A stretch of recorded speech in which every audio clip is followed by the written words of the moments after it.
Salut tout le monde, bienvenue à Question Auto, j'espère que vous allez bien. Matt à bord du nouveau CX90, un essai quand même intéressant qu'on a fait dernièrement. Je vous confirme que Mazda est rendu dans une autre gamme à part. On vient de faire un petit step-up dans le luxe, je pense que c'est un peu ce qu'on cherchait au travers du temps. Beaucoup plus gros qu'un CX9, une belle prestance aussi. On a une nouvelle couleur rouge artisan qui est basée sur Taka Minori, donc toujours les philosophies classiques de Mazda. Et je vous confirme aussi quand on roule sur des roues de 21 pouces, ça donne une petite impression de luxe qu'on aime beaucoup. Tout dépendant de la version que vous allez choisir, que ce soit le PHEV ou encore la motorisation turbo compressée, vous avez une petite mention sur l'aile, sur le côté, quelques ajouts de chrome discret, des belles lumières, un agencement qui est super intéressant et ça donne un véhicule là, qui a une très belle prestance et ça, on aime ça. À l'intérieur, multiples configurations possibles. J'entrerai pas dans tous les détails parce que ça, justement, c'est tout un challenge en soi. Donc, 6, 7 ou 8 passagers avec plein de sièges capitaine comme vous voulez avoir du confort à l'intérieur, mais c'est fait pour ça. Des intérieurs qui sont colorés, surtout la version turbo que j'avais avec son petit intérieur tan, ça donne quand même un très beau style. L'écran 10.25 pouces, le système multimédia classique à la Mazda qu'on aurait aimé peut-être un peu peaufiner, et on a Android Auto, Apple CarPlay qui vient quand même à la rescousse, un classique, mais cependant avec l'ajout de la version PHEV, on ajoute beaucoup de menus à l'intérieur de celle-ci.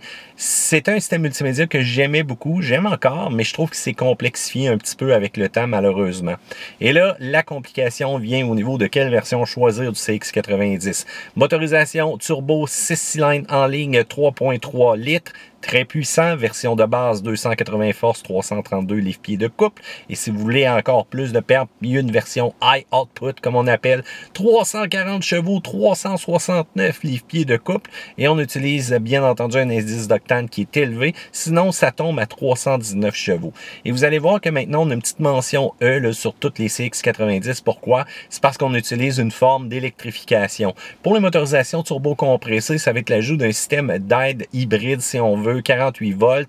Donc, c'est vraiment pour le côté à basse vitesse ou décollage encore. C'est un petit moteur électrique de 16.9 chevaux à 900 tours minute et 113 livres-pieds de couple à 200 tours minute. C'est une batterie de 0.33 kWh. Donc, ça vous donne quand même une petite idée du petit oomph. Fait que ça donne un petit oomph au décollage. Ça donne une petite aide aussi du côté économie d'essence, ce qu'on parlera un petit peu plus tard. Donc, pour la version PHEV, c'est 323 chevaux, 369 livres-pieds de couple. Et attention, c'est pas le 6 cylindres, mais le 4 cylindres 2.5 qui a été utilisé, qu'on est allé chercher, ma foi, une sauce incroyable. C'est une motorisation électrique de 173 chevaux, 199 livres-pieds de couple, une batterie de 17.8 kWh. Et on a jumelé à tout ça une traction intégrale et une nouvelle 8 vitesses automatique qui est signée Mazda. C'est pas un torque converter qu'on va avoir, c'est vraiment un ensemble d'embrayage, des wet clutch comme on appelle. Donc ça donne un feeling qui est quand même assez différent. Et pour la traction intégrale, vous allez avoir des modes hors route à l'intérieur des véhicules et on a basé le tout sur un mode propulsion. Donc on est en train de faire le contraire de tout ce qui se fait partout dans l'industrie. Pour le remorquage, ça varie de 3500 jusqu'à 5000 livres. Les versions PHEV, 3500 livres seulement. Du côté de la batterie, on est capable d'avoir une charge entre 20 et 80% de 6.4 heures sur une fiche régulière, c'est pas très gros, hein? Ou encore 1.3 heures sur niveau 2. Pour l'autonomie, on parle de 42 km. On est sous la compétition de Outlander PHEV, bon, qui n'est pas tout à fait la même grandeur cependant, et le RAV4 Prime, qui n'est pas nécessairement un 3 rangé, mais on a vraiment une configuration qui est propre à nous et s'apparaît dans le comportement routier.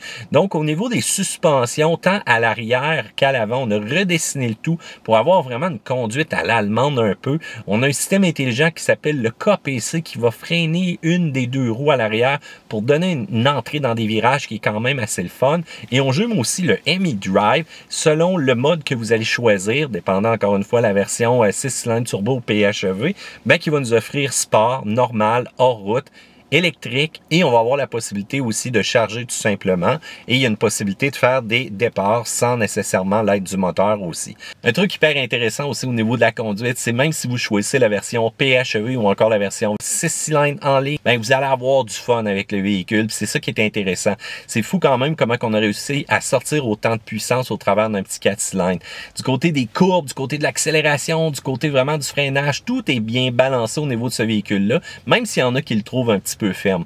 Du côté PHEV, l'harmonisation se fait là, vraiment là, invisible. Là. Fait que c'est ça qui est le fun. Cependant, si vous avez fixé votre Mi-Drive en mode EV et vous voulez justement embarquer sur l'autoroute, préparez-vous parce que c'est long avant d'avoir une réaction cependant à ce niveau-là. C'est sûr que tout ça du côté comportement routier, ça amène vraiment un comportement de luxe. Quand même assez silencieux à l'intérieur, mais doutez-vous que les modèles d'essai qu'on avait avec les plus grosses roues, ben ça, des fois, ça cogne un petit peu. La sonorité du moteur en ligne, elle est impressionnante. Et même aussi au niveau du 4 cylindres, l'efficacité, elle est quand même là. Et on voit que Mazda est vraiment orienté sur le plaisir de conduite, tant au niveau des lacets, des courbes, de l'accélération. C'est là qu'on se rend compte que le véhicule est conçu pour plaire aux conducteurs aussi. Pour le reste, à l'intérieur, vous allez quand même rouler avec un confort qui est très décent et vous allez avoir de l'espace beaucoup plus aussi dans la troisième rangée en arrière qu'on avait auparavant. On va avoir la chance de retester ça un petit peu plus longtemps. Pour les consommations, on parle au niveau du PHEV de 9,4 litres au 100 combiné, 4,2 litres électrique. La motorisation régulière, 9,9 litres au 100 et 8,4. Le High Output, 10,3 et 8,5. Donc, comme vous voyez, on s'est quand même beaucoup amélioré par rapport à la puissance, mais surtout une consommation qui est quand même intéressante. Attention si vous mettez du gros suprême cependant. Pour les prix, c'est là que ça vient mêlant. Donc, ça part à 45 900 $ pour un GS avec une motorisation turbo. Le PHEV, lui, à 54 900 $. Si vous voulez la version la plus équipée du PHEV GT, 64 350 $. Et la version la plus de luxe signature, 63 300 $. Du côté des points négatifs, ben c'est ça. Les configurations, c'est mêlant. Pour aller chercher vraiment ce que vous voulez, bon, il va falloir étudier le tout. Cependant, on va être capable de personnaliser le véhicule à exactement ce que le conducteur veut. L'indice d'octane du 93, oubliez ça, on n'en trouve pas à Québec. C'est compliqué donc d'avoir vraiment les performances maximales. Le 4 cylindres du PHEV, ben, on aurait aimé avoir le 6. Ça aurait comme été le fun aussi pour aller chercher encore un oomph de plus. Mais c'est quand même assez puissant. Vous allez y trouver votre compte. C'est sûr que les gens qui recherchent un PHEV aujourd'hui veulent de l'autonomie. Est-ce que 42, ça va plaire à tout le monde? Je suis pas tout à fait sûr, mais dans la majorité du temps, ça couvre quand même les déplacements. C'est pas un véhicule qui est long à recharger. Donc, je veux vos commentaires directement là-dessus dans la section ci-bas. Du côté des plus, ben, la sonorité du moteur est quand même intéressante. Les performances sont là aussi. On a la garantie limitée de Mazda. Et peu importe quel est votre choix, je pense que vous allez trouver un véhicule qui correspond exactement à ce que vous voulez. Donc, vous allez être capable de personnaliser aussi. Il ne faut pas oublier que là-dessus, Mazda a mis le paquet, hein, une transmission maison, un moteur maison.